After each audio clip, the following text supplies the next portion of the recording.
dual nature of light. So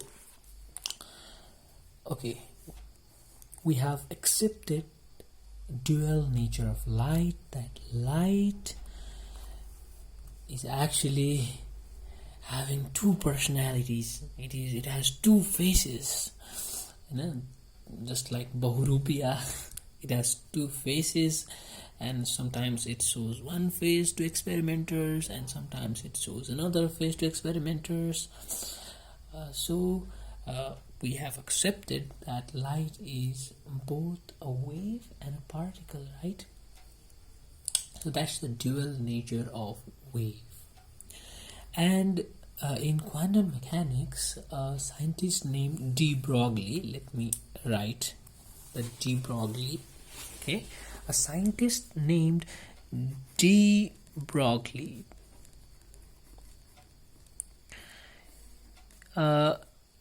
actually what he had done is he had given a description that all the material particles, all, we, us, everything in this universe is both wave and particle. Everything, both wave and particle.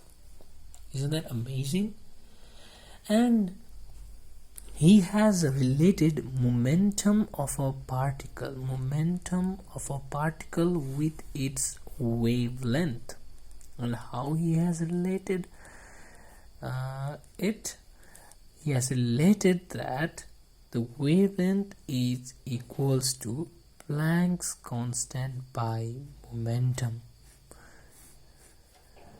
So it has been already proven for electron. I guess it has already been proven in some situation electron also behaves like a wave, but we have already established electron as a particle.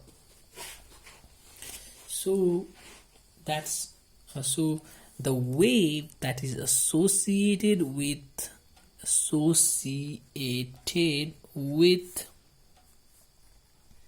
particle, that is a matter wave. So why aren't humans a wave? They are also waves, but they have very small wavelength. Why? Because their momentum, our mass is very high, and momentum is mass into velocity, we know. So our mass is very much in comparison to electron. So we have very large momentum, means we have very less wavelength, and we cannot feel us like a wave, right? That's all about the nature of light. We have talked about Newton's theory, that is corpuscular theory. We have talked about Huygens theory, and we'll talk about it later because the whole chapter is based on the Huygens principle, right? So later we'll talk about them too. We have talked about the electromagnetic theory.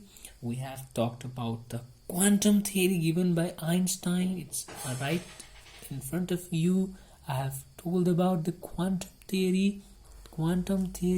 Okay, light is a bundle of energy, right, according to Einstein, because we could not explain photoelectric effect in terms of wave theory. And finally, matter wave given by de Broglie, right? That's all for now. So we have done good thing. Okay, we have learned a great deal. We have learned that a charged particle, when accelerates, okay, it actually releases energy in the form of radiation, and the energy is equals to h into frequency, and this frequency of radiation, this is Planck's constant, this is energy. Okay, yeah, we have learned about this too, That's the theory of electrodynamics. Whenever a charged particle actually accelerates, it releases radiation in the form of electromagnetic waves. So that's one thing that we have learned, that the fundamental source of radiation, electromagnetic waves, is a charged particle at acceleration. So that is a good thing we have learned today. And we have learned about Newton's theory, and that's actually discarded now. We have learned about Einstein's quantum theory. We have learned about matter waves. We have learned many more good things.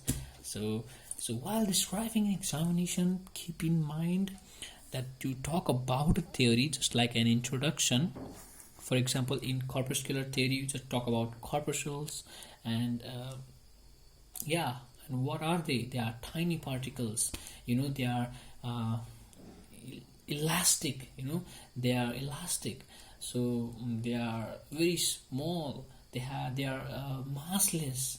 They have different sizes. And everything. Introduction, and then you talk about achievements. And you talk about achievements, right? And after you talk about achievements, finally talk about the drawbacks. In this way, you just give it a go, and then you are done. Yes, you are done. But it has become a long video. Okay, I'm not going to read it for examination. Before examination, please complete it because it's long. Okay, thank you.